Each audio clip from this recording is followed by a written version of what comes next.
is insomnia equal to losing sleep? That's a great question. So the way I'd like to answer that is to talk about the difference between insomnia and sleep deprivation. So insomnia means that you're having difficulty falling asleep, or you wake up and can't get back to sleep. So that means that either when you lay down to try and fall asleep, it takes you a long time, or maybe you wake up during the night and then you can't get back to sleep, or you wake up too early in the morning and can't get back to sleep. That's insomnia. In addition to that, insomnia also means you have some problems during the day. So the problem sleeping causes you either like stress or difficulty focusing or difficulty staying awake or fatigue or anything. It has to cause a daytime problem. And it has to happen at least 3 nights a week. So if it happens 1 or 2 nights a week, I don't know that I would call that like a real insomnia. It might be like an insomnia problem, but not a real insomnia disorder. And if it's been going on for at least 3 months, we would actually give you a diagnosis of insomnia disorder. If it's been less than 3 months, we would call it like a short-term insomnia that will either resolve on its own or could turn into a long-term insomnia. Now that's insomnia. Insomnia is difficulty falling asleep or difficulty staying asleep. But notice one thing I didn't say in there is how much you sleep. There are some people with insomnia who get 4 or 5 hours of sleep. And in addition to the insomnia, they're also sleep deprived. There's a lot of people who have insomnia who actually get, 7 hours of sleep, but they still have insomnia. And so, or maybe even longer than 7 hours. Actually, after about 7, 8 hours, actually longer sleep actually correlates with more insomnia, strangely. So the amount of sleep you get and insomnia are 2 totally different things. It's like if you don't eat enough, you won't get enough nutrition. So you'll be nutritionally deprived. But if you eat a lot, but still don't have good nutrition, it's okay, you're eating enough, but it's still not good quality. And so insomnia is more about the quality of like the nutrition for food, and sleep deprivation is, are you eating enough to give yourself enough energy? So that's why there's 2 different dimensions. Some people with insomnia have insomnia and sleep deprivation. Some people are just sleep deprived. So a lot of people who are sleep deprived have no insomnia because they're super tired and sleepy because they're so sleep deprived. So they're starving for sleep. So whenever they get into bed, they fall asleep right away, and then their alarm goes off and they have to get up and start the day. And so they don't have insomnia, they just have sleep deprivation. Some people have both, and some people just have insomnia. I see. So sounds like insomnia and sleep deprivation, for some people, there's some kind of overlap, but for some people, they can either have this one or that one, not both. Yeah, so some have one and some have both. And a lot of people don't have either one. But people confuse them a lot because a lot of people with insomnia, they feel like their problem is that they're not getting enough sleep, not that the sleep is poor quality, when actually that might be the problem. So sleep quality feels different, and it's different than sleep quantity. Correct. Then how insomnia and sleep deprivation impact our health? I know that a lot of people really worry about that. They think if I sleep poorly, I have insomnia, then my health's gonna suffer. Yeah, that's a great question. So insomnia itself is a major risk factor for mental health problems. So probably the most common risk factor for insomnia is developing depression and anxiety disorders. But there's also a bunch of scientific evidence that shows insomnia itself can increase risk for things like high blood pressure, or getting sick more, or even diabetes, especially in men more than women. There seems to be some other health risks associated with insomnia too. Not only just mental health, but it seems to be the strongest risk factors with insomnia or with mental health. Sleep deprivation, on the other hand, has some risks with mental health, but the risks associated with sleep deprivation are a little more physical. Things like weight gain, obesity, high blood pressure, diabetes, inflammation, and getting sick more, and also things like ability to focus and brain function. So people with insomnia who aren't sleep deprived can feel foggy during the day, but they're actually they're often able to perform okay. But people who are sleep deprived, ironically, often feel like they're doing okay, but they're actually quite impaired. So, for example, we did a study looking at drowsy driving, showing that the amount of sleep you get predicts drowsy driving, not how well rested you think you are. And so when you have both, that might mean that you have both sets of risks. So you might have the risks of insomnia plus the risks of sleep deprivation. And so that might be especially troubling. Huh, that's very interesting. So sounds like objectively, subjectively, how we feel and what actually how we are sleeping. Sometimes there's a gap. Yeah, a lot of people feel like especially people who've been sleep deprived for a while, when you bring people into the laboratory, so there have been a number of great studies on this, but one of my favorite studies actually came out of Singapore, where what they did is a great sleep research program down there. One of the things they did is they took people and they sleep deprived them for a few nights, and they showed that their brain function got worse and worse and worse. They were less able to focus, pay attention. And then after, what they did is they gave them a couple nights of rest, like a weekend, and then their scores went back down to normal. But then what happened, as soon as they sleep deprived them again, instead of starting from normal again, they actually started from worse. So they didn't actually fully recover. And then when you also ask people how they're doing in these studies, you can see that after a few days, people think they're adjusting to less sleep. My body's just getting used to it. But it turns out you're actually scoring worse and worse and worse, even if you think you're recovering and leveling off. So it's really important to know that the more impaired you are, the less able to tell how impaired you are. Like the sleep deprivation not only causes you to have problems, but one of the problems is you can't tell that you're sleep deprived anymore because you're so used to it.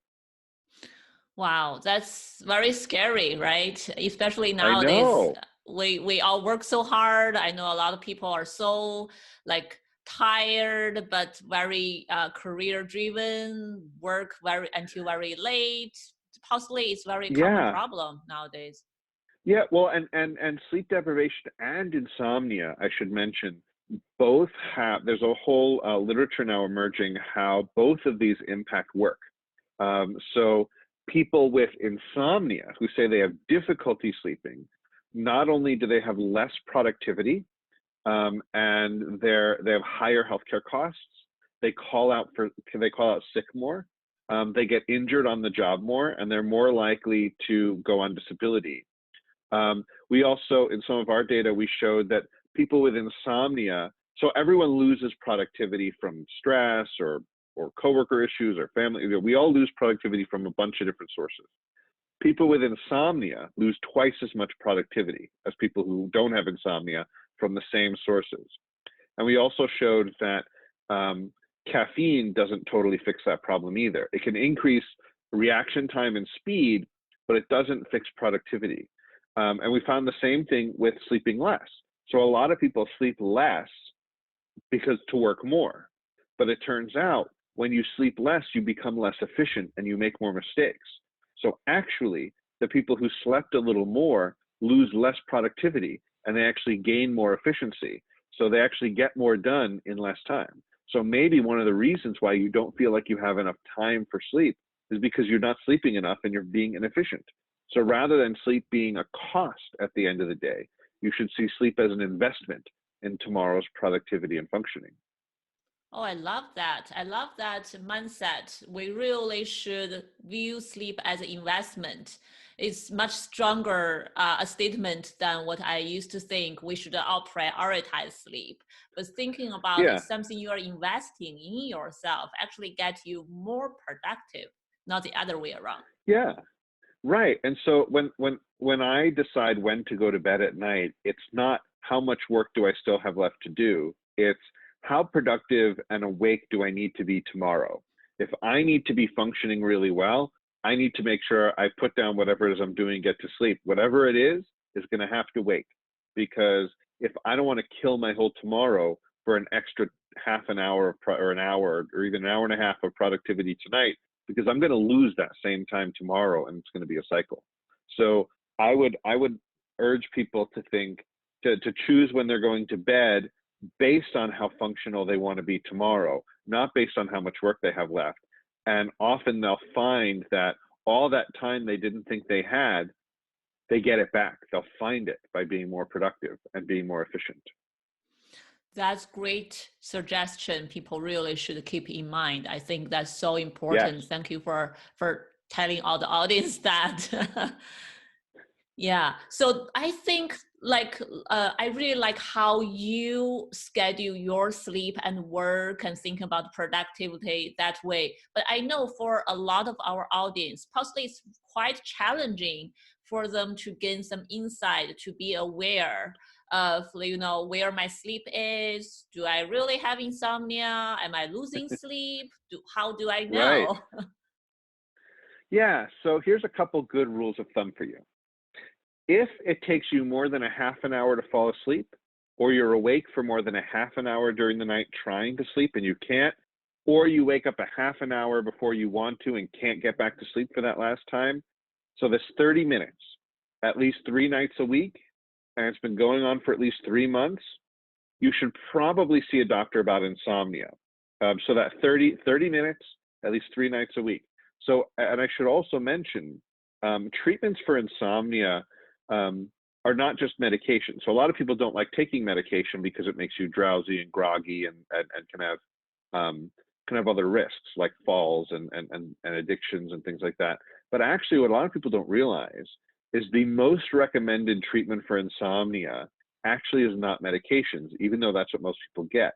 It just turns out that a lot of doctors don't actually know what the actual guidelines even say.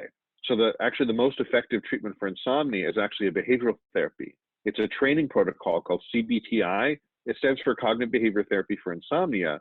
But essentially what it is it reteaches your brain to sleep. Because what a lot of people with insomnia have is no matter what the cause was, the insomnia takes on a life of its own. And where you have what's called a conditioned arousal, where your brain has a really hard time detaching. Or when you wake up during the night, it has a hard time getting back down to sleep. And what actually happens is you accidentally train your brain to do that by being awake in bed and all these things that happen. And so what CBT-I does is it reprograms you to be able to fall asleep in bed without medications. And actually for decades, it beats out any medication that's been on the market. It's as good or better. So that's why most medical organizations recommend it. It's just a lot of people don't know about it, because there's still not a ton of people who are experts at it. But if people were going to search about it, and I can give you some links of some directories and stuff of people who do it.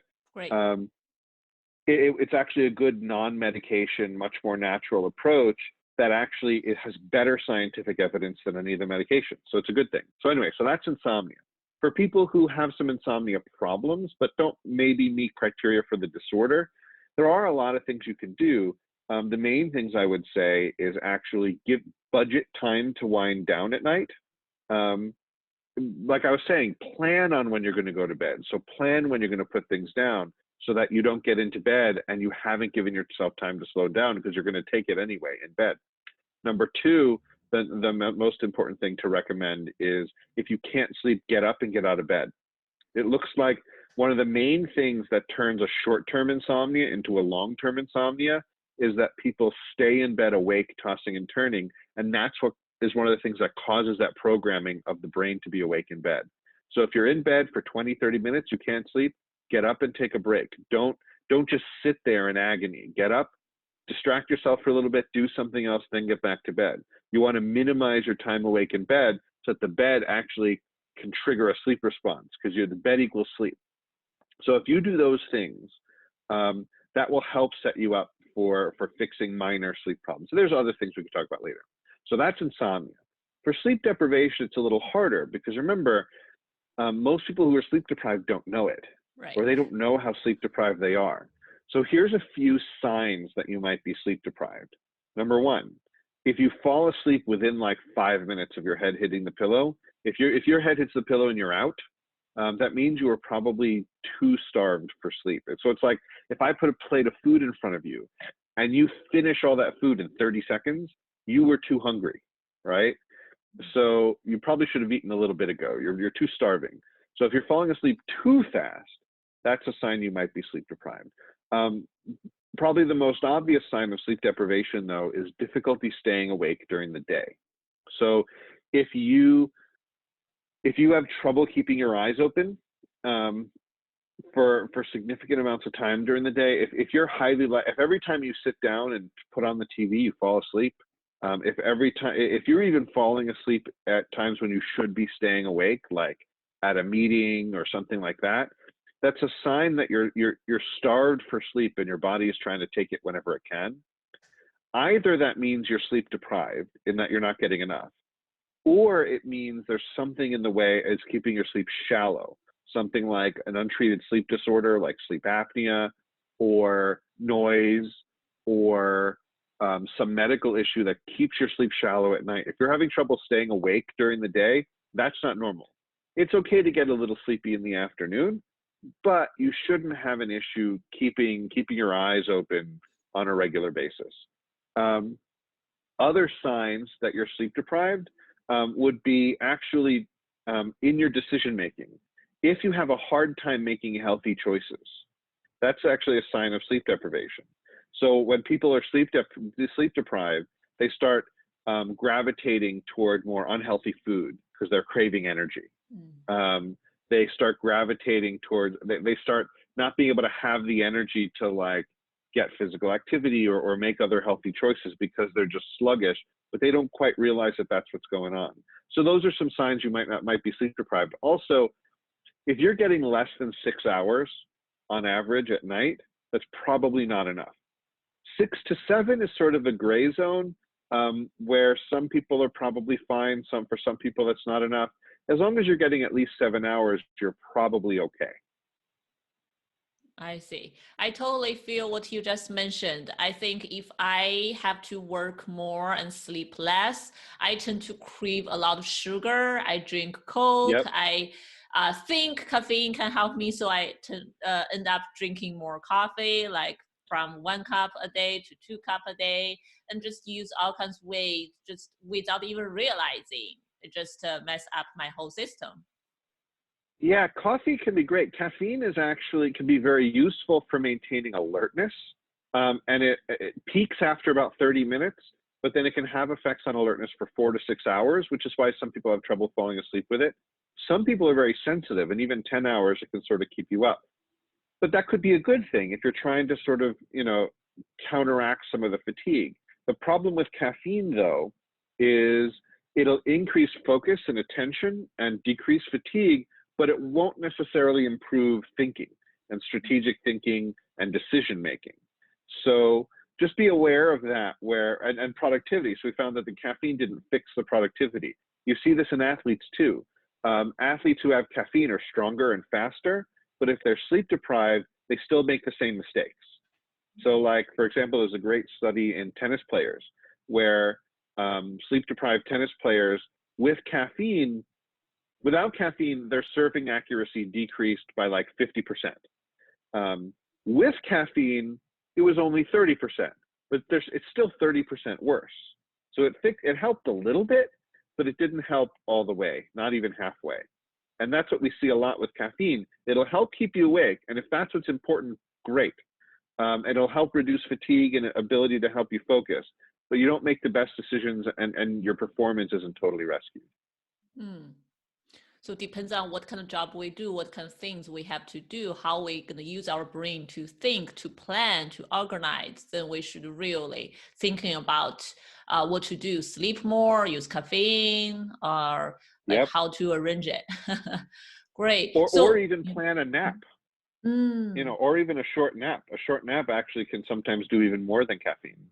I do hear the word power nap. Even a short one can be powerful, huh?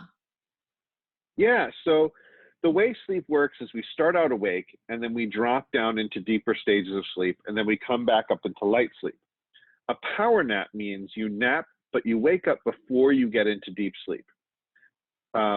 So usually this could be 20, 30 minutes, but that is enough to get some of the benefits of sleep. Actually, if you nap for too long and you wake up from that deeper sleep, you feel worse. So actually, sometimes the shorter naps are better. And to be totally honest, they work the best when you're not already sleep deprived. So if you're maybe a little tired, but not like chronically sleep deprived, a power nap can actually be a super effective strategy for improving focus, improving learning and memory, and having energy for the rest of the day and not feeling sleepy. If you're very sleep deprived, you might drop down into that deep sleep faster because you're hungry for it. And then sometimes you wake up and thinking that, oh, I shouldn't have napped because I feel worse. Because that means you actually might have been a little too sleep deprived for that nap. You know, it's like if you're really starving, having a small snack sometimes makes you feel worse. Right. Yeah, that's But really great. if you're not starving, sometimes a small snack can help keep you going through the day. Definitely. I like the analogy between food and sleep. Yeah, awesome. So you mentioned a little bit what we should do. So just overall, I know you have to go soon. So any last wisdoms about what our audience can do to help themselves after they have some awareness where their sleep is, what they can do to make them better? Yeah. So first thing I would challenge people to think of sleep this way. What if I told you I had an exercise routine? That this exercise routine could not only improve your physical performance, but your mental performance as well. It'll improve your mental health. It could improve your weight regulation and your diet.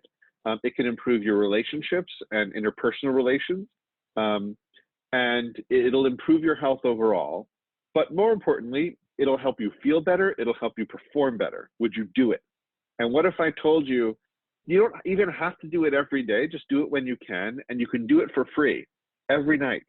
And it doesn't take too much extra time. It takes 30 to 60 minutes, depending on how much time you have.